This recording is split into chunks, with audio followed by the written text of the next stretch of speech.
We're about to be live on the interwebs. Grandpa looked like an actual like TV show like host. He got the glasses on, the hair. Yeah. What's He is not playing with y'all. You know, I kind of prefer him with the magnifying glass instead of the glasses. That's something I new. got that too. How's that? Oh, cool. Let's beer in, y'all. We live now. Share this link and all that good stuff. Oh, thank you. I saw the link come up. Yeah, man, I know how that thing goes. It's funny, man. Funny story. I didn't have social media basically until last year. Okay. So like all this stuff, I'm like grandpa with it. You know what I mean? I'm like, oh, you can share YouTube, you can stream. I'm like Captain America, you know what I'm saying? Like they put me, and I woke up 20 Captain years later. America. Yeah, you know, put me in ice and wake me up later. You know what I mean? Like that's where I'm at with it. Yeah, if you just getting on, it's all brand new. He said he was frozen in ice for most of his life. Pretty much. Except my younger sister, she's a little younger than me. I got 6 years on her, so she's helping me get hip to things, Well, well, McCary, since we on now, man, we got beer in. This is our special guest, McCary. Give it tell us what you're drinking and give us a quick little blurb about yourself, brother. So I pulled up to my folks' crib because my father's a connoisseur of drinks and things like that. So I actually brought you guys some Macallan 12. Oh, all right. Okay. I think it's about $70 a Let you leave with that, huh? Double cask. Yeah. Single malt Scotch whiskey. Pretty good. Something to sip on. I got a little lemon in it. So I'll be sipping on that for a bit. We have another one I can pull out that's a little more top shelf as well. But Macallan, if you're a whiskey drinker, yeah. Macallan's a pretty good one, I think. Yeah. Daddy said, "Look here, boy, you get one glass. Don't be up there talking about. You think you about to go get the 16 and the 18? Nah, fam, you keep it. Nah, we're gonna give you some of this. The waters. You started off 91 is correct. Okay. And some of that Bacardi back there. Like, better get some E and J. Now, Grandpa's got to grab his. What's your background, McCary? I'm sorry. All right. So, I'm a teacher. Been teaching, I think 8 years now. So been teaching, invest in real estate. That's really my foundation. That's what's kind of helped me kind of move forward. Also been investing in stocks, have a small trading group where we exchange ideas, work with one another to tackle this market, which is, crazy. Right now, family is in the midst of getting into franchises. So the name of my company is Master Wealth Builder. I wanted to understand and gain knowledge of investing in every realm that was relevant. So that's what I'm on a journey to do, So I like to share what I've learned so far and still pick up knowledge from people as I go along the way. So that's where I'm at. Oh, I dig that. So this company is the real estate arm, it's the investment arm, it's like what you said, franchising. That's what I was. Yeah, so that's the latest thing we got into December last year because I'm very family oriented. We met as a family to talk about tackling the franchise route. My parents are in real estate as well, so they own properties. My sister doesn't yet, but she's in the midst of buying her first one. So we got together. We looked at a series of different potential franchise opportunities. We kind of hit it head on, tackled it, and now we're in the midst of looking for our first location. Actually, our first 2 locations. So it's super exciting. It's a whole different world because it's commercial real estate versus residential. So there are some things that translate, but at the same time, there are so many things that are different. It's so new.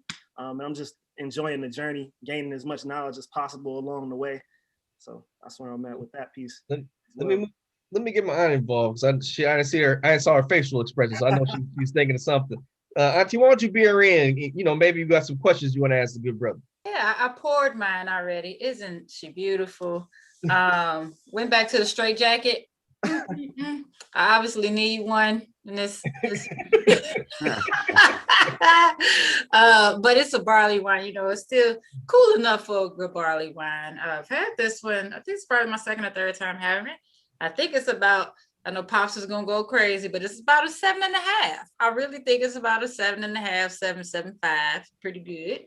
And no, I didn't have any questions yet. I was just listening. I just think it's dope that the family's coming together to make the family plans and planning out the goals for the future generations, because I think too often people say, oh, I want to be able to provide this for my great grandkids, but how is that going to happen? And then it's just easier when it's a collective effort as opposed to one person trying to figure it all out. So that's dope. Cheers to your fam. And I'm trying to look at the bar in the back. Seems like I could come hang with your parents. Where y'all located? Yeah. We're Fort Washington, you know what I mean? So if you want to slide through Fort Washington one day, you know, we'll have the resident bartender, my father, go ahead and mix you up a little drink. Look here, we quarantine and we don't mess with people like that. I was just talking. What they got? Curbside drink. Get you a curbside. We'll pull up and get you a, you know. There we go. Curbside. Grandpa, why don't you beer in? What you got today? Nothing. Oh, yeah. What? Well, I just woke up. Do you have any beer in the house? Time goes so fast, you know. I felt a little under the weather, so I lay down a minute. And next thing I know, it's 2 o'clock. Well, it's all right. I've been drinking some tea. All right. I'm going to go to the store. I didn't even do that, you know. Oh, you know what? You never rated Arizona. We'll go Arizona today. Yeah, Arizona tea there. That's a 10 all day. That's a staple. The honey ginseng, you can't beat it. Classic drink. Classic. I stacked up on it too. At least yesterday I told Alice to get me some Arizona tea, and she got me some. You know, Alice. Yes. Came in with a case. Yeah, one of them things. A whole bunch of it. Yeah. Uncle Pooh, why don't you beer in? What you got today? I got our Mind Shift Gap. Mind Shift Gap. Okay. Yeah, barley wine ale aged in bourbon barrels, cognac barrels. This one's cognac barrels, and this one is 12.4% out ABV. So I think it's about an 8. Yep. All right. Oh yeah, I got the big boy. I got the 15.8. Okay. Yeah. 15.8. I like that. What you got, nephew? I got a New Holland. I'm not sure if I drank this on, but this is a peanut butter poet. This is made by Brewer's Best series. It's Imperial oatmeal style with peanut butter. 10.6%. I don't really like peanut butter, but I do like stout. So I'm gonna see how this goes. I haven't got a glass because it's the 91th episode. Grandpa's 91. Whoop, whoop. Kind of a special day. Yeah. And he doesn't have a drink. The only one without a drink. That's what makes it such a great episode. Oh wow. You know, I like peanut butter stouts. You don't even really taste the peanut butter. It tastes more chocolate than peanut butter, but like I could tell where it's the peanut butter may have mellowed it a little bit. It doesn't have that it doesn't have that caramel burn taste sometimes you get with certain stouts. Mm-hmm. I'll give it a 7.25. It's drinkable. Oh yeah, man. We got to drink. You got to rate what you're drinking too. I'm sorry for not bringing that to you. Yeah, I'm gonna have to get the whole list of suggestions. You know what I mean? That might get Well, hey y'all, for people watching, like my good brother, if you watch the entire series of this show, we've rated quite a bit of alcohol. So if you're looking for suggestions. Yeah. So nephew, if you're liking that one, it's one by who is it? Four Hands. Their Absence of Light.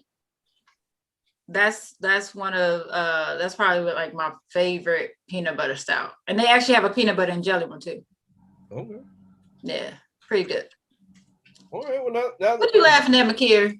I bang with it. I was having flashbacks because I've been saying for the last couple of weeks I want a peanut butter and jelly sandwich like a little kid. See, the universe just spoke to you. Go get your peanut butter. You and your mom in them house. I want to get that peanut butter and jelly, but see, I've been working out and I've been counting the calories lately, so I gotta stick to it. But that might be the first thing I have on the real. Give me a peanut butter and jelly. No. So do you know what I do, Makiri? What do you do? I am a trainer. Oh, okay. I'm a call. Don't restrict yourself. You see, I'm over here drinking beer. Don't restrict yourself from that. Get you a doggone peanut butter and jelly sandwich. You already on point though. I gotta drop a little lower. You know what I'm saying? That momentum. I gotta keep that. So, okay. I'm gonna say this real quick, nephew, then I'm gonna pull off of the trainer hat. Okay. So this is the thing. Well, mind you, she's already calling you nephew. That's what she does. She just adds people to the family. I appreciate that, man. I really. So this is the thing. If you restrict yourself to reach your goals, right? You reach your goals, then go back to how you've been living before, then your goals are lost. It's about learning how to reach your goals by managing your likes and your desires. It's just a balance. So if you're telling yourself, I can't have to reach a goal, you're not happy, though. You're restricted. And all you're going to do is think about that. And by the time you do have it, you're going to go crazy. Whereas if you allow yourself to say, you know what, it's just one meal out of 21 for the whole week. Why not? I feel you on that. Lifestyle change, right? You know, you got to make lifestyle changes, not temporary.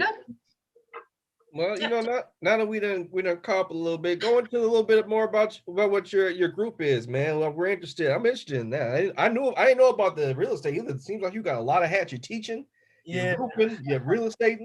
Yeah, I don't sleep. Real estate. I don't sleep that much. So man, I got into stock market and trading really because I was trying to like flip my down payments for real estate. You know, it's like, all right, I got X amount saved up. If I can increase this sum, it'll help me buy more property. You know, because every property you buy, you need down payments and closing costs, right? That's kind of a deterrent that people don't realize. Been trading stocks and stuff for like 5 years, you know, periodically with cash out in order to invest in more real estate, because that's, you know, real estate is my number one vehicle. So with the group, you know, I learned about options trading, really dug in during the pandemic, got with a couple other people, got a great partner named Vert. He's more of a day trader, I'm more of a swing trader. And we just got together and we got with some other people and just started really like studying and sharing. What does that mean for people who don't know? Day trader versus swing trader? Mm-hmm. True. All right, so day trader, right? A day trader is trying to get in and out of a position in the same day. So I'm buying Apple today. I'm selling Apple at 3 o'clock, right? Like I'm trying to get in and out. It could be 30 seconds. It could be 10 minutes. It could be an hour, right? A swing trader is looking at longer trends. So I might be getting into Apple thinking it may go up in the next 3 weeks to a month, could be even longer, right? I could just like Apple long-term. I could buy options contracts on it out to 2023. So it just depends on like what your strategy is. And that's kind of how we built the group. We've got different people with different strategies within the group. And that was part of how we came together. I'm not a day trader at all, but Vert is an excellent day trader. I'm pretty solid as a swing trader. I got another guy who's a longer term swing trader. And I got another guy who's like a scalper, where he's getting in and out of stuff like literally 30 seconds, a minute, you know? So like we all have different strategies and different kind of expertise. So I always say there's a little something for everybody when you join the group, whatever your strategy is, whatever your comfort level is, you can kind of find your tribe within that group. So we've been growing. We've been upwards of 30 people since we got into 2021. So, you know, really excited about it, and just getting more people involved in the market and understanding how stocks work. You know, because it's like knowledge that people need, especially in our community. Like we need to know how these vehicles work, even if we don't necessarily invest in them. And day trading seems too doggone stressful. It's funny though, because I'm in a stock options course now, right? So our course is over at the end of June, but it's like I ain't heard nobody talking about trading options. I started learning about trading options. Nah, it's everywhere. Like I'm assuming it was always all around me. You know what I mean? I wasn't paying attention at that moment. But it's just funny now how many people I noticed that are into options. That's dope. So one of the big things, right, is that certain things are possible because of technology. So you look at Robinhood, right? Like I started getting introduced to the stock market through Robinhood, but Robinhood didn't have options up until I think 3 or 4 years ago. Right. So like, even if I wanted to be in the options, it wasn't at the tip of my fingertips like it is now. And you talk about that. I'm in my mid-20s when I have the opportunity to start investing in stocks from my phone and trade options. Well, think of somebody who's 16 or 18. I have an old student right now who's in my group just learning from different people. And he's 14, 15 years old, and he's just learning how stocks work. He's watching plays and things like that. So imagine where his knowledge base will be as opposed to mine, where options trading wasn't even available. The stock market wasn't even accessible when I was in college. But now you got all these people who can access these things with their phone. So a lot of it is just the change, right? Like making things more accessible through technology, right? So now you got more people in options because it's available where it wasn't even available 5, 10 years ago. And Robinhood really changed the game with all of that. I gotta stop you, brother, because someone in the chat just forgive me, Ayana Pugh also said we also have a course called Intro to Stock Market. What is this course? What is this group? You gotta say the name, man. People want to know. So yeah, man. If anybody went to my IG, it's just @McCurry Pugh, and Master How Wealth. you spell that? it's hopefully it's in the screen. MAKRI. Oh, okay. UGH. So that's my IG. You can get all my stuff through IG. It's masterwealthbuilderllc.com if you want to go there and check out what we do. So all my stuff is about user friendliness. And what I mean by that is so many people are like, I'm a guru. I know this. Let me charge you this much. Boom, boom, boom, boom. I want this to be accessible. I just want people to be able to feel like they can do it. So everything I've built, the reason we keep our courses super inexpensive, like $50 a course, the reason why I talk to people all throughout the day, platforms like this, right? Because I want more people to get in the market. I tell people, you don't have to join my group, but figure out a group or find a way to get involved in the market, because I think everybody needs to be involved in it. And here's the example I like to give. Right? No, that's wrong. Join this group. Join the group. But here's the example I give. So most people, if you work a professional job, you have a pension, a 401k, a Roth IRA. And all that is people putting your money into pools of stocks, right? Index funds, mutual funds, things like that. Why not have an understanding of that? And how many people wouldn't have bet that Apple, Amazon, Tesla would outperform the broader market in the last 10 years? You don't necessarily have to be a rocket scientist to know how well a company might do, you know? And I think that for years and years, you've had people try to make things so complicated, where you've seen people have incredible gains, have incredible growth over the last 10 years by just getting on Robinhood, saying, you know what, I really like Amazon. I'm going to put some money in Amazon, and seeing their money go up 20-fold, 30-fold, 100-fold sometimes, right? So that's what we're really all about, just accessibility and just getting more people involved, man. I've had people leave and go start their own groups. I mean, it's super cool. And I'm just grateful to be a part of it and be a part of a team. Oh, that sounds fantastic. So like, I'm not sure if you can throw this out there, but like on average, what's the, as a whole of the group, can you say what's the rate of return that you guys have pulled in since you got made it? So it all just depends, right? Like it all just depends, and it depends on the strategy as well. Like I would say a day trader will probably make more money than a swing trader, right? But let's just say on a swing trade, and it's hard to do averages because every stock is different. And what I mean by that is like a tech stock is going to move differently than a blue chip stock like a Pepsi or a Coca-Cola. So it just depends. You also have expiration dates. So if I were to buy something that expired this Friday, I could lose more money, but I could also make more money depending on how much the stock moved. Whereas if I buy something that's dated to 2022, it's not going to move as much because the expiration on that is so far out. So it just depends. I mean, let me tell you the best we've ever had, and this is on my page somewhere. We had a guy who tripled his account in a month, and that doesn't always happen that way. It depends on what you pick, but he started off with like, I think it was like 25 or 27, and ended up with like 72 one month. So it just depends, but the goal of the group is really consistency. So for me, I just want people to make money consistently. The strategy that I use is not really designed to hit home runs, even though sometimes you do, right? It's designed to be consistent. And like, can we hit, 9 out of 10 trades? Can we hit 9 out of 10 trades at 15 to 20%? Because then you're making money, right? So I tell people it's not a get rich quick. I mean, there's a lot of flashy people on the internet, with the options trading. Join our group. Forex people too, join our group, and we're gonna join our group and learn. And let's build this thing together. You know what I mean? You could have knocked it out of the park if you would have stayed in that April 16th option on Tesla. Looked like it was losing. He came back this week. They were killing. And risk management is so important too, and that's the biggest thing I think hurts people. So for me, I only use 10% of my risk management on any given trade most of the time, right? So if you got theoretically $100, you might not want to put more than 10 on a trade, because you're not going to get rich on one trade, but you're not going to lose it all on one trade either. So it all depends on things like that as well. But yeah, man, it's been an exciting time. It's been a learning experience. It took me some time to figure it out. Lost some money before I kind of got consistent with it. So I'm trying to help people, beat that learning curve. Like, don't go through what I had to go through to kind of learn, and be more successful with it. But I enjoy stocks. I would say it's maybe my second love after real estate. So yeah, man. So if you're looking at the rate of return, right? Given the housing market and how it bubbles at times, that's just that's just like anything. Everything has waves and crashes and things go up and down. if you get really good at like running stocks, like isn't that less risky than doing the stock market, than doing housing markets? So it's a really tricky thing, right? It's a really tricky thing. So real estate is the only, how can I put this? It's the only asset class where for, let's say 3.5% of the value of the asset, I can leverage that asset. So what I mean by that is a FHA, Federal Housing Authority loan, is 3.5% down. So let's just go off of 100,000, right?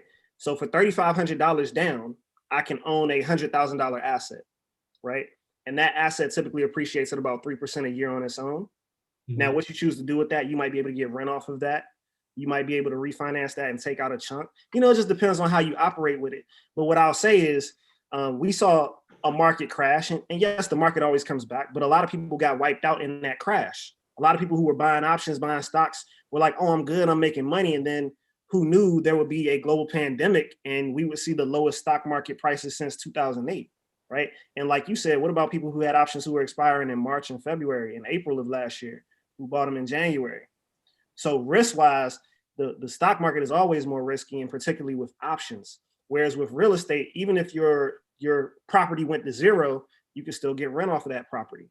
There's still like a baseline that properties don't fall, right? Like in 1900, you might have been able to buy a property for $1,000. It doesn't matter how much, you know, the housing market crashes, it's not going to crash back to those types of levels. So I think it just depends on like what you're trying to do. What I love about real estate is you can leverage an asset that's worth much more for a smaller amount. Like I said, FHA 3.5%, and all you need is a 580 credit score. You can do 10% with below a 580, which a lot of people don't know, right? So getting into the game, you know, it's possible to get into the game with a lower amount than getting into the game to really make money on trading stocks and trade options. Because the thing, you know, people don't want to talk about is, you know, you may need a nice little chunk of money to see a significant enough return trading stocks and options, right? Like there are some options contracts that costs cost a couple $1,000s, right? So if you're trying to flip $1,000, you know, 20% return is 200, which will be good. But because you only have 1,000 to work with, you might not be able to do that. Whereas that 2,000 might be, you know, enough money to get you a better return in real estate. So that's one thing. I got all types of stories about that though. So, you know. No, I'm shoot, man. Hit us with a story, because like whenever I talk to my dad about investing, or you know, my uncles or just whoever, like I thought about going into real estate hard, but my uncle's just like, man, you can if you know what you're doing, you can sit around with stocks and have less risk because you're not hard into like you said. I mean, it's a hard asset, which is a house, right? Yeah. There's still things you have to deal with, like taxes and things like that, upkeep, just to make sure the asset maintains some of its inherent value. Because there's a point, like, you know, I live in Detroit. The housing market out here has been wild, man. Like the house me and my wife currently live in, like the value has gone up, of course, but there's other spots in the city where these houses are, they you could tell at one time they were beautiful. They're huge, the 3-story buildings, and you know, you can buy them for like $1 right now from the land bank. So it's there's a lot of this, like there's risk in the fact that there's sweat equity you have to put in housing that you don't have to do with day trading or swing trading or shit. If you can go in the crypto market, in which Bitcoin has, like, what is it, increased 200-fold every year for the past couple of years, and all you gotta do is sit there and watch it. Like, not even Bitcoin. Like I bought XRP, and like it went from 20 cents last year to like almost $2 a day.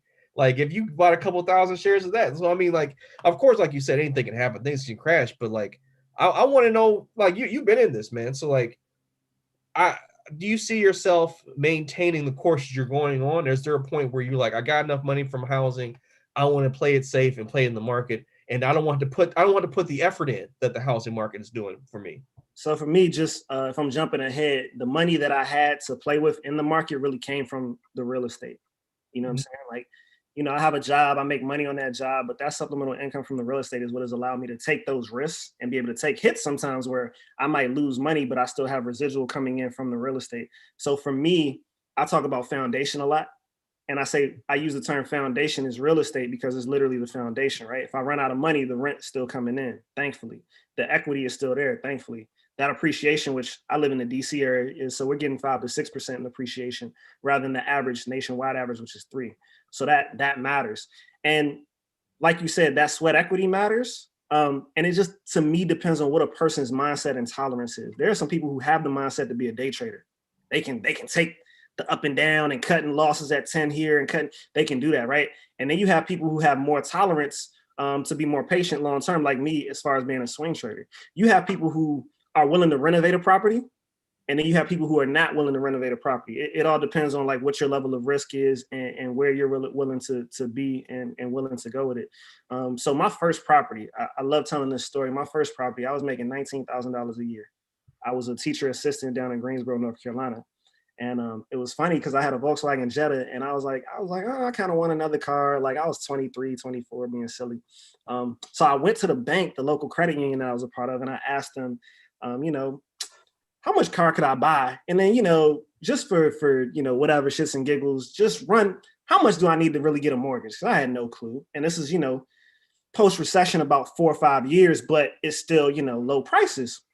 So the lady told me you can buy a property in Greensboro, mind you, for $25,000. We'll give you a $25,000 approval.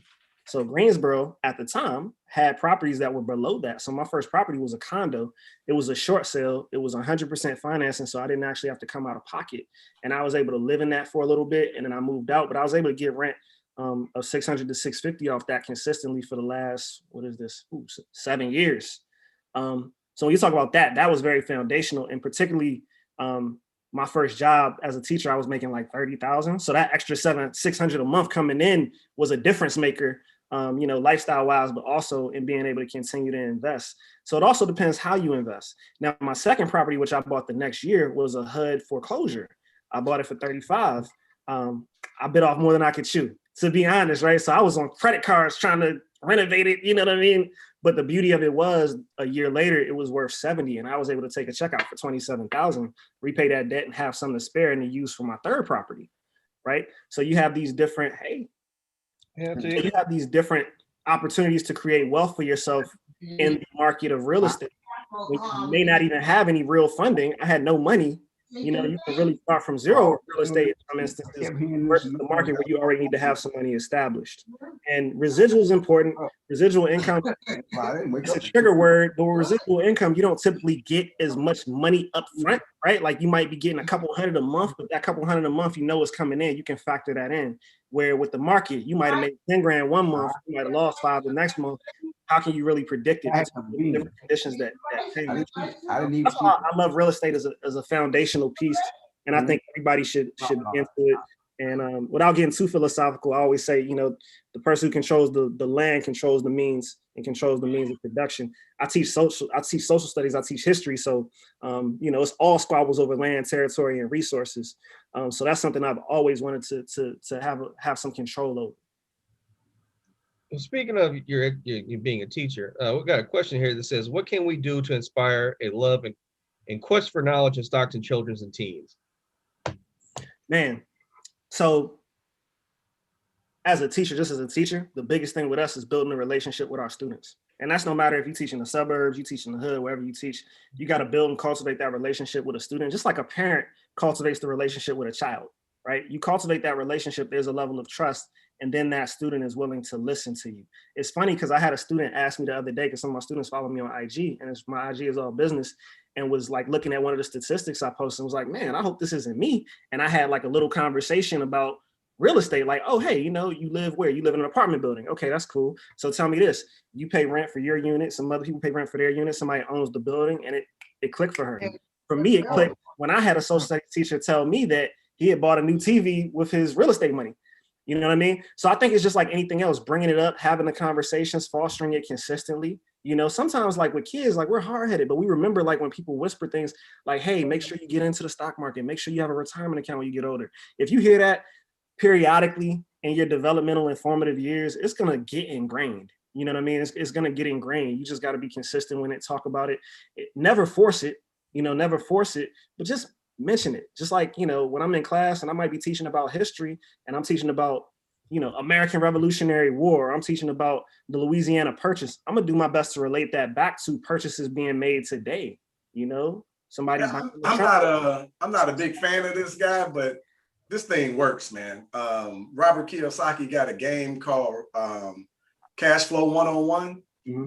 Like, I mean, adults should play that game, right? Like, because you can't go through this game and then think, oh man, I gotta go find my dream job. Like, that's not the takeaway from the game, and it's pretty insightful. So I like that, and they got a cash flow for kids if you want to deal with younger children. Love that. I'm a big Monopoly guy. I grew up on Monopoly. You know, I'm undefeated. You know, so if anybody wants to step up, let me know. Wow, sounds like you talking trash. But I'm a big Monopoly. Every Monopoly player know that's bullshit. Oh, the lie detector came back and they determined that was a lie.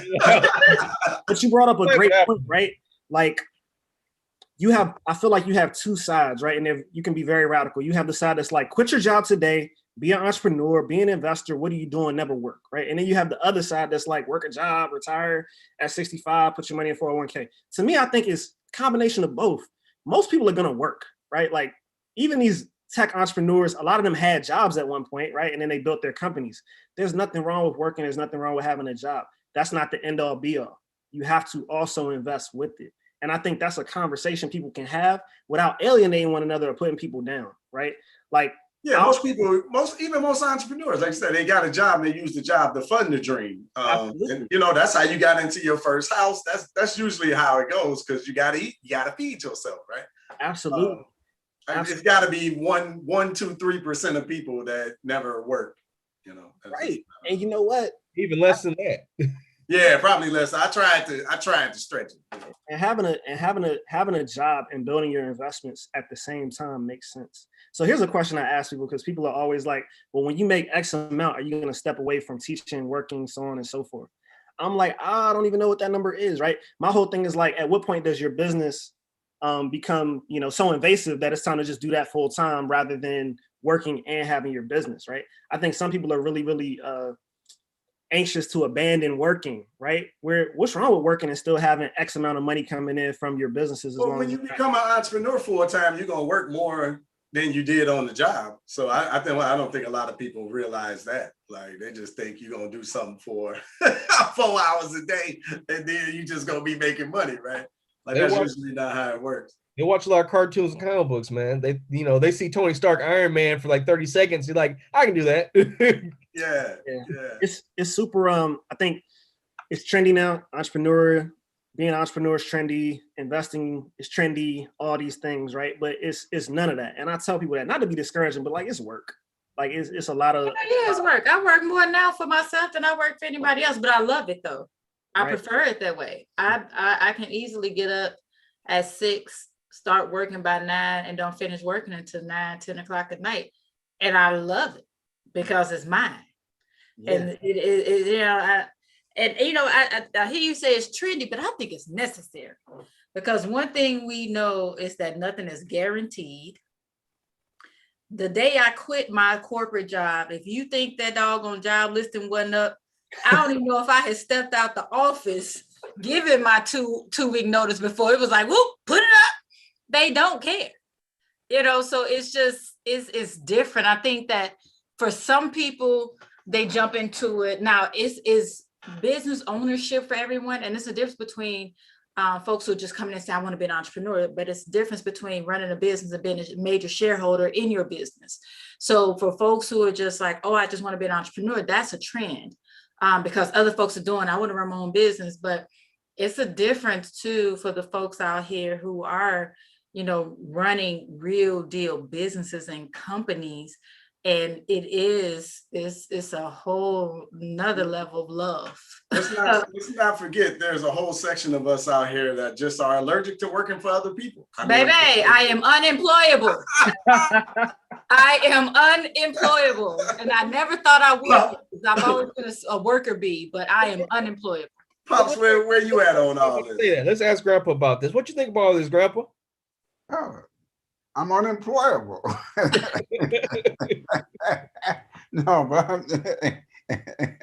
but what's going on now? You know me, I've been optimistic, and I keep seeing all these variations in life, careers, and jobs that you've been bringing on every week. And I'm so happy to see that. I'm so optimistic of the people. And this is only one group of people in this whole United States. And we got thousands or more groups and things and people are coming together. And I keep seeing this, I'll keep talking about the incremental change, but I'm just loving this, because every week you've had the doctors and the engineers and some of everybody on this particular program, people that teach you how to grow your food, everything. But this is what I see for the future, that we as a people are on our way. And that's all I got to say is that I'm loving what's going on. Well, Grandpa, now that you heard everything the good brother said, what you want to start options trading or learning how to do any of that stuff? Thought about that while he was talking. I was like, I wonder if Pops would do that. What's that now? What you doing it like he teaches like how to invest in stuff. You think you want to learn stuff like that? I'm in the learning mode. Yeah, I'd like to learn something like that. I just like to learn, period, And I love he's history. I love history. Ever since I was in school, like he was talking about the Louisiana Purchase and all that different things, Yeah. And that's me, Yeah, I would like to learn in my old age. I don't know what I'm gonna do with that now. I said, hey, you can make all that money and just throw it out the window. Lifelong learning. Yeah. That's an experience most of us ain't never had. I just got so much, I'm gonna throw it out the window. That's rather than throw it out the window, I'd rather give it to charity. Yeah. Charity, throw it out the window. No, man. Throw it out Hold on. But you got a lot of grandkids whose names names start with CH like charity. So Wow. That's like, wait a minute, I am charity. Come on with it. I'm just if you're gonna just throw it, if you're just gonna throw it out the window. Yeah, Okay, I got a big old bucket. Yeah. So Auntie, I love what you said. I do want to double down on something really quickly. Yeah. Knowing yourself is so important. Yeah. Like you're different than I am. For me, being a full-time entrepreneur and transitioning to that prior to replacing my income residually would not work. That wouldn't work for me as a person. You know what I'm saying? So everybody needs to know how they're built. You know what I mean? Everybody needs to know what they're built for. Mm-hmm. When I look at my life, I'm really, if you look at the investment side, I'm actually pretty conservative, right? I talk about being a long-term swing trader where I'm looking at trades a month or two out. I talk about buying real estate, which is a slow grind. You know what I mean? Look, I'm not saying people can't, I don't know, make money trading shipping containers or whatever people do, right? That's not for me and that's not my mentality. So when I say it's trendy, I want people to figure out who they are as an investor. Absolutely. Maybe you are a person who's just willing to save money. Okay, let's make sure you're saving it and putting it in the right vehicles. Maybe you are a person who's more aggressive, who can go out, sales, get clientele, build a business aggressively, and maybe that's you. But people got to know themselves too. And I think that there's an element, not you, but there's an element of like almost shaming that goes on, particularly with the internet, right? Like I'm careful about what I repost. I don't like reposting stuff where people are like insulting people like, oh, you should know this. Or if you're not putting money here, then you're lost. You know what I'm saying? Like stuff like that. I want people to figure out what works for them. And I want them to hit that as hard as possible.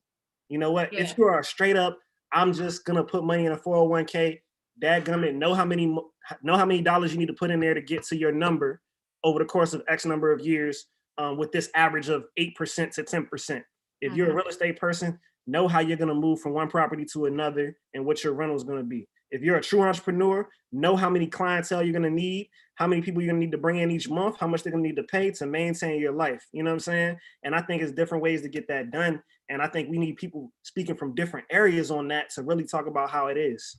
Yeah. And what I was saying is I absolutely agree with everything you're saying. I think what I was saying is that I think that it got to a point where it became necessary and required. You know, it got to the point where people realized that a lot of their companies weren't truly valuing them. So it's just like, you know what? I'll just do for myself there, because at any moment when you have people who are being let go after 15, 20, 30 years, you know, it's just like, what the heck? Just out of nowhere, because, you know, people think that the bottom of the totem pole gets cut first, but we know it's the top because that hits the bottom line the most, right? So I think that, and that's what I was saying, is that we see a boost in business ownership and entrepreneurship, but I think it's a mix of it. Some people are like, oh, this would be cool to be fun with. You know, when you hear people, the hustle, when you hear the hustle and the grind, I'm just going to do this, I'm going to do that. But then there's some people like, you know what? got tired of being sick and tired and undervalued and decided to. I'll step in and say I push entrepreneurship hard and aggressively. And the more intelligent and better you are in your professional world, the harder I'm going to push it on you, because our community needs you. The problem with our community is we lacking in jobs and all of this. It's really money and cash flow. And it comes down to we don't own enough businesses to hire ourselves, because every community hires themselves. And what's happening is our best and brightest are going to get jobs and working in other people's companies instead of building their own businesses inside of their community and hiring the community. So I look at entrepreneurship as a survival mechanism, because these people have consistently shown us they don't give a damn about us as a people as a whole. And unless we get off of our high horses about our individualism and, oh, well, I got mine, you better get yours. Well, that's not serving us as a people. That can serve you as an individual, and that's cute. But, you know, if the shit hit the fan, you out there all alone by yourself. You ain't got nobody that identifies with your being, your history, your culture, your people, your ancestors, and your movement. They're going to swallow you up. And they have done that consistently. I'm just talking, that's just a historical thing. That ain't Freddie's opinion. That's just fact, right? So unless we start to come together, and again, the ready, willing, and able, not the ready, willing, and able, excuse me, the smart and the intelligent are going to have to be the ones that are going to have to build these businesses, or they just going to have to get the hell out the way. Because we got to be the solution for our community. Otherwise, you know, I want to say something that I didn't heard a bunch of people say in this meeting today, this episode. Or what's the grandpa called it? The program. We didn't upgrade the program. I love it. You got to get class. We didn't upgrade the program, but like everybody basically said to me that I heard was, you got to put yourself in a position where you're valued. Whether it's like if you work at a job and you want to have someone on the side, or you want to just not work with somebody else entirely, it's about finding where you're valued as a person. And I think that's like, if you can look at that, and also in terms of investing, what do you value? And that's how you learn it. You learn investing by what do you value, and researching those companies, researching those places, researching those things. And it's always easy to learn something when you care about it. Also, you flip that back towards your employment. I thought you was gonna say. I mean, I agree with you. You're correct. I thought you was gonna say, talking about investing, because the people with the good jobs can't invest in the Black businesses that are coming up. So you know, you might not be an entrepreneur, but that doesn't mean that you can't support, you know, this effort and this movement to create the economy that we need. It's $1 trillion industry inside of the Black community, and you know, we're capturing 3% of it. Like that, that's the entire problem. That's where all your jobs are. That's why your roads look like shit. That's why your schools are trash and underfunded, is because we're not doing it ourselves. If that 3% turned into 20%, it's a totally different Black America. Well, you know, I didn't say it because you said it better, but we got a comment here from Sade CM, which I assume the CM means cash money. Right. With these companies not being launched to employees, the bottom line is the dollar. You know, that shoot, man. That's the way it is. Like it's always funny that you see on a weekly basis on what I like to call rise and grind Twitter, which is basically people who always talk about, oh, you got 95, you got a job. I mean, like, yes. I mean, that's what I do. Everybody's not going to be able to be, an entrepreneur, but everyone can be a business owner if you invest. Because that's what an investment is. You own a part of that business. So when it does well, you do well. But to the ultimate, or investing in real estate like the young brother is. Yeah, I mean, shoot, that's a business too. Like he said, employs people. I bet he can tell you about them bills. So what I love and what I really have always thought about since I was a kid is just ownership, right? That's part of the Black experience. Is we've been bounced out of ownership. We've been redlined out of ownership. You weren't allowed to own things, right? So ownership is something that, whether you own your business, whether you own real estate, whether you own assets, stocks, right? Things of that nature, ownership. And we need more of that in our community, and understanding that. I don't know if y'all ever watched Power, but there was a point, I don't remember what season it was. It might have been season 5, where Ghost was like in jail, and he was like, well, we don't own anything. I don't have anything to bail myself out. Like, I don't own the club. I rent the space. I don't own the house. I rent that. So he had nothing to leverage, right? And for me, control, power in our country and in our community has a lot to do with ownership. And that's another reason why, like, I always go back of real estate. So for me, I buy working class and low income affordable housing. Why do I do that? I want to do that because I want to provide quality housing for people in my community and of color. I also want to make money doing it, but you're never going to run out of working class people who need to rent, right? So like controlling that, there's power, right? If one passes down, right? If we all pass down the land that our ancestors sharecropped or our great grandparents had and things like that, right? That creates wealth in the community, right? So owning and keeping ownership is just so huge. Whether you're gonna own your own business or you're gonna own hard assets, we got to do ownership in our community. We see it happen with our artists all the time. They don't own their masters, right? Like, like we gotta own things. And sometimes owning things doesn't mean immediate return. It might mean return down the line or leverage down the line. I want to piggyback off that before I get to Auntie real quick. No, I'm just gonna say I gotta head out because I have an appointment, but it's been awesome. Oh, you give your final thought before you go. My final thought. Child, it's been a lot going on today. Why y'all laugh? Am I that country? I say woo child. Final thought is I'm unemployable. We gotta do for self. Okay. So we'll see you next week, Auntie. We started a little late, so we'll probably go a little bit after 3. Okay. Love y'all. See you, Pops. All right. Have a good one. Thanks, Pops. But like I was gonna say, what you just talked about, like you want to why you invested in affordable housing, so you can help, you can help people essentially. You can help our people and the people of color, like as you said. But I think what you said there makes me think about Rosa Parks. So in Detroit, Rosa Parks lived in a rent-controlled apartment building, right, which was owned by the Ilitch family. And people in Detroit love to bring up the fact that he paid for her rent all the way till she died. Now that's interesting, but for Rosa Parks to be who she was and all the things that she did, and everyone who knows her, and Mr. Ilitch is he's part of the family who owns Little Caesars. So let's just get that out the way. And the Tigers, right? Yeah, I think the Tigers and or something. Like 30% of Michigan. So yeah, and basically, yeah. And when you think about that, he's a white dude, and people like championed him, like, oh, that's such a great thing. He paid her rent. But in all honesty, he could have made sure she never had rent. If Pooh Bear has been saying, everyone's been saying, if we do for self, we could have had a brother like you. You could have been, we could have called you Mr. M. This dude could have been like a real estate mogul if we all just pitched in and did for self. And stories like that don't have to be like, oh, that's great.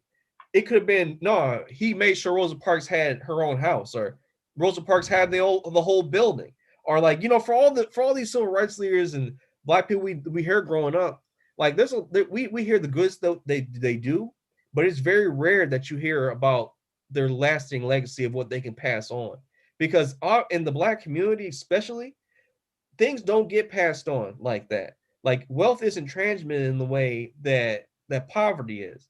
Like you're more likely to hear a civil rights leader died penniless than you are to hear about them dying in their own bought and paid for home that their kids and family members can live off of. Like especially in this new generation, because Big Mama was the only one that understood how to pay off a house or a bill. But when Big Mama passed, she give it to the grandbaby, and then the grandbaby refi all the way to the max. And then can't pay the bills and end up losing the property, or they not paying the taxes. Or they just let it go for a super, super low price. Yeah, because gentrification coming in, but like we ain't got no vision. I don't know. And then now you got these generations that strapped with student loan debt. They ain't got no money, no assets, and they steep in debt. It's not looking good, man. Right. And Pops disagrees with me. Because he says that everything is getting better. I was just thinking about that. About everything getting better. And I'm looking at what's going on now, in my perspective, is the Big Bang Theory. I keep seeing all this creativity, little by little, groups by groups. And then one day, we're going to explode into a community, just like the Earth, the Big Bang, one day, this is it, and that's where we headed. I don't know how that was new. That was a new one. I hadn't heard that one. Okay.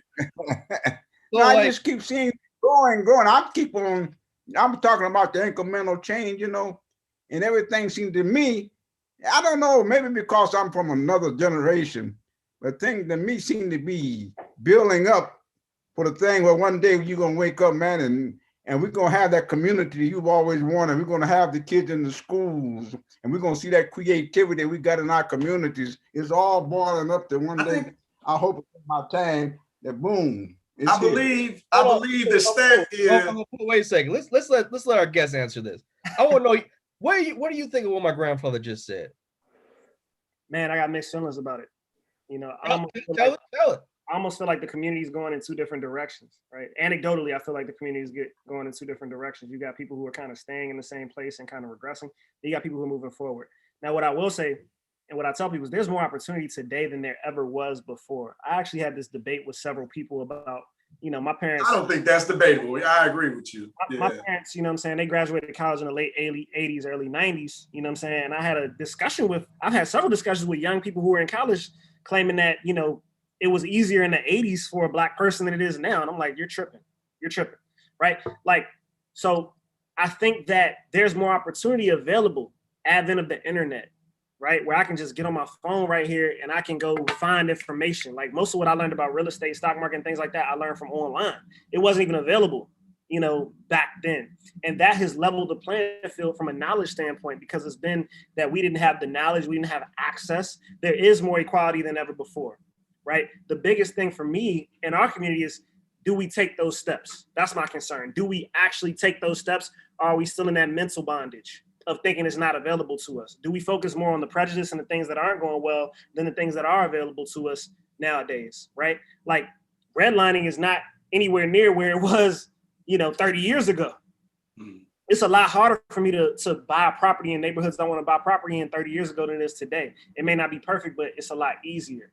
Yeah, I've got student loans, but I also have the opportunity to learn how to make income, residual income. You got different things, Uber and Lyft. You got a gig economy that didn't exist prior. Like, so there's kind of a trade-off. There's some challenges that are new, but there's also more opportunity than ever before. And I think with that opportunity, extends to our community. It's just a matter of whether or not we're taking those steps. That's kind of how I look at it. I love where you went with that. I would add some more context around it being easier then, as opposed to now. I think you have way more opportunity today. Let me say that. Oh no, I agree. Yeah, now today is way. Yeah, that's where I stand. But I want to add more context, because then you could get a job that could not only support your lifestyle, that could support your family.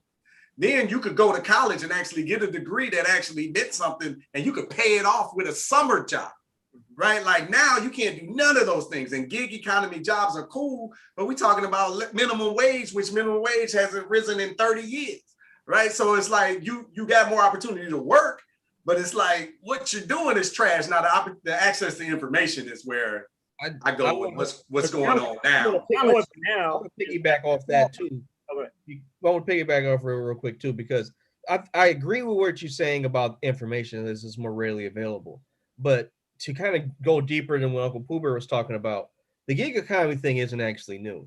Like it's just legal now. Like there's always been people you can go to. You can always drive to working the Mexicans. Yeah, you can grab some people at Home Depot. Like everybody always knows that hood. Everyone always knows that hood mechanic that knows how to do something. That the hood plumber up the block right here. Anytime the car goes down. I'd actually submit to that person who said that it was easier in the 80s. They're probably talking about surveillance. It was a lot easier to commit crimes on the low and get away with it. What? I didn't see that coming. No. Let's be real about this, because there's a lot of people who have built wealth a long time ago that people celebrate today. For example, Jay-Z could never be a drug dealer the way he was back then now. Master P couldn't, like a lot of, like not even like let's go all the way here. Mitch McConnell wouldn't have his money if his family wasn't bootlegging illegal liquor back in 100 years. So that's what I'm saying. Like that's the only reason he got in the file. And like the reason why we brought those names up is because all this old money came from drug money. There's no way you could have built your wealth that easily today that you could do back then because of surveillance, because we have the access to information. Like people don't gloss over the fact that a lot of these super rich. You sound upset, brother. Like you. I should have been born 60 years ago. You know what I mean? Like, I'm just stating a fact. Like, all this money that came back from like these old money people came from crimes. Like, if you look at the research, 80 to 90% of this stuff is from crime, like blood money, like blood diamonds, drug money. Like Kanye clean. Come on. Okay. I got one. Crime and slavery. Don't forget slavery. Exactly. Like there's companies to this day that have been tied to slavery directly and how they got their money. Like all these old companies got away with so much stuff because we just didn't have the technology to monitor people like we do now. No. They didn't give a damn. Let's that's also be clear. That's also true. But I'm talking about black people in general. Yeah. Like people in general could get away with a lot more stuff, and not just crimes, but just the way they made their money. That's interesting. You made an argument for the underworld. I didn't see that coming. No, but I'm just saying, like when you do the research on a lot of older companies, a lot of older people who have wealth, there's a lot of questionable things they did to get that money that you just wouldn't be able to get away with today unless you were like a literal super genius mastermind that was somehow unable to be tracked by a computer. In defense of modern drug dealers, they still slanging dope, fam. It's still out here. Yeah, but they got patents now. Yeah, that's weird. So here's what I think it kind of comes down to, right? For us, just as a community, the knowledge was kept from us, right? Kept from us during slavery, reduced during segregation, still trying to keep it from us. Now the knowledge is available for anybody in this new economy, right? In this new economy for anybody, can you apply that knowledge? Can you be skilled, right? You used to be able to go work in a factory. My aunts worked in a factory, made a living, took care of a family, were fine. That's not available now. But if you can apply knowledge, right? If you can apply knowledge, and I guess this is where we go to the entrepreneurial piece, the investor piece. If you can apply that knowledge, you can supplement. Like I would never argue that one's job is enough to live a lifestyle. It might be enough to live, but maybe not a lifestyle. Maybe not provide for not most jobs. A child and a wife. But if you're able to apply knowledge, right? Know how to invest in real estate, know how to invest in stocks or options, know how to invest in any other vehicle out there that's available, right? You can create for yourself. So it is tricky, right? I think you make a strong point, brother, because applied knowledge, but that's always been the thing, right? In 100 years from now, it's still going to be not what you know, but what are you applying? But even more so today, because if you were somebody, like you said, maybe 40, 50 years ago, like my uncle, you know, I think he had an associate, he went and worked in a factory, made a great living, right? Made a great living. That might not be available. So it used to be that if you just wanted to make a good living and you were willing to put in the work, you could take care of a family. Mm-hmm. In 2021, that's dead. You need more nuance and skill in your labor in order to be able to provide for a family. Now, here's another thing to think about, and this is something I do a lot of reading about, you know, socioeconomics and something and things like that. And it might have been Dave Ramsey. I heard him say something that was interesting to me. Our lifestyles now are a lot more expensive and a lot greater than they were back then. For instance, when you look at the size of the home, that people are moving into, well, maybe it's going to hit you for $3,000, but it's going to hit you for $3,000 with 1,500 more square feet than what you grew up in or what your grandparents grew up in, right? We all have cell phones and we got bills acquired with that are X amount of dollars a month. So some of it that we look at too is what's different with lifestyle. Did you have Netflix subscriptions and Hulu subscriptions and all those different, different things? Not only that, did you feel like it's an absolute necessity? Like that's how people live. Like you gotta have a $300 cable bill, fam. Not if you serious. And what does that cable bill add to you? Like if you have an internet bill, chances are you paying for everything else because you have the internet. And with those other subscriptions, you're probably buying the perks with the subscriptions. Yeah. So my other argument, and this is just part of the argument, not the whole thing, but the lack of minimalism in our community especially, but generally, but in our community especially. Yeah, you being nice. You're being nice by going with minimalism. People are able to immigrate to this country, right? Yeah. And are able to start businesses. And I mean, I live in Maryland and there's Peruvian restaurants popping up all over the place and things like that. How are they able to do these things? Well, they live very minimalist lives. They don't need all of the quote Western amenities that we think come standard. They also don't have generational debt. And they also come with the backing of their government many times, and they also come get grants to do these things in our community. Right? And here we go with the foolish shit country, because they'll give grants to people coming over and give them benefits and tax benefits and all that good stuff. Shelters. Like, yeah, and we don't get shit, right? So yeah, like, you know, the black people who built the country don't get shit, but if you came over here from some place else, yeah, from somewhere else, yeah, you're depending on where you important. came from, you have to pay taxes for 7 years. So Right. I mean, you know, And then that's why the name of the store, the Chinese restaurant in your neighborhood, keep changing every so many years because they're giving it to their cousin to restart that 7-year cycle. I mean, I'm not mad at them for hustling the way they are. I'm just upset with us for buying this shit and continuously voting Democrat, talking about they gonna save us, and they ain't doing shit for us. it's also the system that denies reparations for the people who built the damn country. But I'm sorry, brother. But then there's that. Yeah. So for me, I'm not a person who's sitting here gonna argue whether it's equal or equal opportunities given, but I'm also not a person who wakes up and thinks about that. And the reason I think about that is because I try to only think about things that I can actually apply. At the end of the day, I can't control what grants are given to people who might immigrate or migrate to the country versus what I have. But you also got to be aware of these things, especially if you're going to use these talking points when you're educating people, because you got to paint the entire picture. You can't send somebody off with that information and not knowing this other piece. That's important. And I'm certainly not going to argue that fact at all. My thing is, like, I like to focus on what's available to us. I'm with that. Are available, what things are available, what's possible, right? Like, I think sometimes, and not you guys, but just in general, as Black people, we can get really wrapped up in that it's not fair argument, or we can get really wrapped up in what we don't have or what other groups have. But I'm like, okay, what opportunities are available to you, right? Like, I teach in a demographic where if you're a straight A student and you graduate from high school, you're going to have a full ride scholarship because of the level of poverty in the community you come from, right? That may not be available to somebody who is of the same ilk but lives in the suburbs, right? So it's all to me about, let's focus on what opportunities are available. And I think knowing the history, knowing what's going on is super important. I completely agree with you. I just worry sometimes that some of us in our community get wrapped up in what's not fair and get in that loop versus what's possible. Well, you sound like a realist, so you got to know that 3% of people are going to actually apply the information in Excel, right? Like, so that all A's, you're gonna get the benefit. That's that top 3% that you're talking about, right? But like, what's gonna happen to the rest of the population? Maybe 10, 15% get out, but then there's still this big plight of people that's there. And oftentimes what turns them around is the awakening of information in their lives. So you can't just hit them all with facts and you do good in school and you're gonna get, like, that don't really resonate. Like, and I think of Detroit Red, right? I think of Malcolm X, who needed a cultural awakening to really excite his genius. So and it's not just that too. It's just when we talk about these other groups that they come over here, or people in general who get benefits from the American government that Black people don't get, or melanated, or however you want to classify yourself as a Black person. It's interesting that, like I said a few weeks ago, a Japanese person can come over here. They can run and gain office, and only be one Japanese person in the American federal government, and then find a way to get all their people reparations. And hundreds of Black people have been in the government for decades, and we haven't got reparations. We haven't got an actual thing that specifically says for us what other groups have. And it's great when one of us makes it, right. It's great to hear your stories, and it's great to hear that you talk about how you learned how to use investing,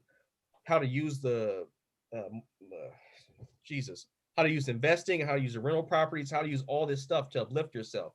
And like, I loved how you talked about how, like, you want to be a part of the solution, how, like, you want to control rental properties to help people get into affordable housing. And if more people thought like that, also in terms of how we can get ourselves what we deserve to push ourselves further, I think that would also help the cause as well, because it can't be one of these things where we constantly talk about, we can't think about what we don't have and can't do that. When the fact is, if no one else was getting extra benefits on the side, then the argument holds water. And I'm not trying to be disrespectful to you when I say that, but the fact that the other people are, and we're the only group that's been told to just worry about what you got and just figure out how you're gonna make it, that's a negative too, because now you're just thinking all I can do is what I have, when other people are being afforded so much more. And we got to learn to play the game so that we eventually will be able to have the extra benefits. Because if we can do what we have now with just the education and things that we can find out to extend ourselves, when we get what we actually are owed and what we deserve, we're going to be able to be more competitive. So I always wonder, and this is just literally, I wonder. First, I think as far as nationalism, right, for the African-American community, we don't have necessarily that sense of nationalism. I feel like it kind of died after the civil rights movement, because it's like, okay, there's equality now, right? And when Black people have not seen their enemy being directly in front of them, it's been hard for us to remain united. And that's an issue. If you come from China, just for instance, you're Chinese. You have a sense of identity, a sense of nationalism. Whereas for us, being African-American, being the only group, one of the only groups on the planet without a country, essentially, it's hard to develop that sense of nationalism. I also wonder, with all the money that we have, with the Oprah Winfrey's, the Jay-Z's, the Dr. Dre's, with all the places that we've been able to go, how much gets reinvested in the community and how much control is exerted in the community? Meaning, I respect LeBron from the aspect that he took his agents, the people who work in his business are all people he grew up with, Black people. So he's literally taken some people who wouldn't have been in those positions and brought them up. And I wonder how much of that happens, because when you look at the wealth that is at the top of the community, not the overall, but at the top, the power, not just the buying power, but the control of a record label or the control of a certain amount of influence, right? I wonder how, if applied properly, how much that could affect our communities positively. Let's be honest, brother, it ain't gonna do shit. And I say that respectfully to them because they've accumulated enough money for them to be happy. But as far as dealing with 40 million people, it ain't doing shit. I stated the actual numbers. Yeah, hold on, but I stated a fact that after emancipation, after the Civil War, right? Emancipation happened. We own less than 2% of the world. I mean, of the country's wealth. We own less than 2% of the country's wealth today. We're in the same spot. Like, it looked cute because you got Netflix and you got a flat screen and you got a car and you're driving in the microwave, but ain't shit changed. Like, they got money, but they got all the money. That's all the money in the community, right? And that lack of nationalism is what Malcolm was talking about 60 years ago. What Elijah Muhammad was talking about before that. What Marcus Garvey was talking about before that. Like, we've been saying the same shit for 150 years. The problem is, ain't nobody about this life. Everybody done bought into this we done bought into this American individualism that I gotta get it by myself. And that shit ain't served us over the last 150 years. It's not gonna serve us over the next. If we gotta come together. It's the only solution. It's the only thing we ain't tried. It's the only thing we ain't tried. It's not just that. That's actually inaccurate, because we have tried it. It's just at every turn when we had a group A, the federal government, the people who overseed it, the white people overseed it, took it and took that. That's the only thing we ain't been successful in executing, right? Like whenever if you talk to people today, they so sleep and so far from the unity aspect, it's sickening, right? Like, I mean, I'm assuming that's how it's always been, but we got the same counter conspiracies. Today we got people of color. It's the multiculturalism play. They run in the intersectionality play at us. Now it's Asian hate. It's all these different things to get us involved in everybody else's damn struggle. And it's been working since the 60s. In the 60s, they decided that was the last time they killed your leaders, right? That was like planned assassinations. They decided to stop doing that. And now they distracting us with all these movements. And we just keep jumping on movement after movement. Black Lives Matter, movement after movement, everything that we don't control. And then we wonder what the problem is. Grandpa, what were you about to say? My turn? Yeah. Oh, no, I was about to say, Freddie was talking about the Civil War and stuff. But even then, we were building a base, because we had a base and we were moving up. We had senators, we was in the Congress, we were getting into the legitimacy of government until our enemies got ahead of a step of us, got rid of the federal troops, and they brought in the Jim Crow. But we have been constantly building, but we forget one thing. We got enemies out there who are planning ahead when they look like, just like right now, say for instance, you talk about reparation, we should be fighting to get rid of the schools. Reparation for Black students, they shouldn't have no school debt. So us as a community, we trying, but we got people, man, who step in there with their little crap, and always upset what we're trying to do. But I think that's what Joshua was saying. Huh? I think that's what Josh was saying. saying. We've been trying to do things, but we've been undermined. And when you can see it with all the problems, you go back to the Tulsa, the Wall Street crap. You know, we've been constant. You look in the freeways and all. We forget one thing. We got an enemy out there whose basic job is to keep us down, and they doing a pretty doggone good job of it. But I was saying, just like now, I'm seeing a black mayor in Boston. You say, well, maybe that don't mean nothing. I see a black mayor in Chicago. You say, maybe that don't mean nothing. But the infrastructure of the government and all the things that's going on, they stepping up now. And they filling in some of them holes that they've been slipping this stuff in on us. Because as far as government, like even down in Atlanta, Georgia, you got people, man, who they ain't playing for the same game no more. They try it, but every time they try it, we got people stepping up, covering up these loopholes. What do you think about that? No, I ain't buying it, but you ain't buying it. I'm buying it. That's why I keep on talking about us, the incremental change. You know, but Kerry, what do you think about forward? Man, this is a lot of good points made. On one hand, don't even worry about being formal, man. Just come out, man. Hit us with what I agree with. I do think a lot about distraction. I agree with you on distraction. And just let me give you a practical example. My grandmother was born in 1929. She passed away a couple of years ago. Her and my grandfather were able to acquire a piece of land from a Black sharecropping family who wanted to make sure that that piece of land in Tappahannock, Virginia stayed Black. And that piece of land now has been passed down to my mother and my aunt and my cousin, right? So it stayed Black. And even though there are people who don't look like us who want that land, right? So when I think about you talking about 2% and us still owning the same amount of wealth, I think even just from a literal, it should never be that way, just from a standpoint of literal generational, if we pass down things generation to generation versus not, which to me is very practical. You know what I mean? Very practical, not pie in the sky, not super comprehensive. Because on the other side, my uncle just sold 2 years ago my grandfather's property when he passed away.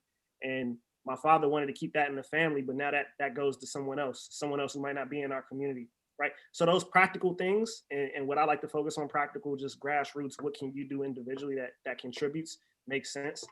Definitely can't negate or disregard, like you said, the distraction and different things that go in. I do think it's better. I do think incrementally is better. Even when I look at how poverty looks compared to how it used to look. Even when I look at opportunities that are available, I don't work in corporate, but I have two parents who did, so they were able to kind of see some of the evolutions of that. My sister works in corporate. She's having a little bit different experience than my parents had, my mother had growing up. But just because somebody don't call you nigga, don't mean you welcome and shit is cool, right? I think a lot of times in our community, we get overly joyed because we're being accepted. And I don't want to be nowhere that I'm being accepted. And that's how this country is. You're just being accepted, nigga. Now, when it's time, when your time has run its place, we gonna boot you out. That's just we're being accepted, and we're taking the.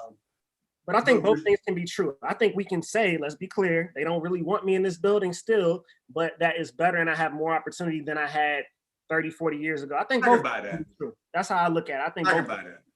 I don't sit here and say we've arrived, but I also don't sit here and pretend that my struggles as a young Black man in the, growing up in the 90s was the same as my it's what his is. 70s, you know what I'm saying? In the 60s.